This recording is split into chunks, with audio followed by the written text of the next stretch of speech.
Guys welcome to my mini blog. তো চলে আসছে আজকে একটা নতুন ব্লগ নিয়ে। তো এই দেখুন চলে যাচ্ছি আমরা দুজন হেঁটে। আপনারা যে ভাবছেন দুজন কে কে হাঁটছি, একজন আছে আমি, যেটা কি রেড শাড়ি পরেছি, অবশ্যই আপনারা বুঝতে পারছেন। আর একটা যে নীল শাড়ি পরেছে ও আমার যা, মানে আমরা দুই যা। আমি বড়, এ ছোট। দেখতে হয়তো একে বড় দেখাচ্ছে, এ একটু হাইটে আছে, আমি একটু হাইটে কম, কিন্তু বড় আমি, এ ছোট। তো আমরা দুজন নয়, আমরা তিনজন, মুনু, আমি আর আমার যা, তিনজনে মিশে আমরা চলে গেছি। আজকে ছিল একটা সৎসঙ্গে আনন্দবাজার ছিল। তো সেখানে আমরা প্রথমে তো মা মেয়ে সবাই আগের থেকে ওরা চলে গেছিলো। ওরা যে সব গান গুন শুনেছিল, আমরা অবশ্যই খাওয়ার কিছু সময় আগে গেছিলাম। তো এখানে খাওয়া দেওয়া হচ্ছে, তো আমরা এখানে কারণ মেয়েকেও খাওয়াতে হবে, তার জন্য আমরা এখানে লাইনে চলে এসেছি।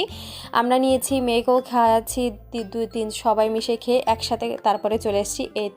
এই যে দেখাচ্ছি এরাও আমার যা, এ যা মেয়ে ছেলে সবাই সব মিশে গেছিলাম। আজকের জন্য বাস এটুকুই। Thank you so much. Subscribe.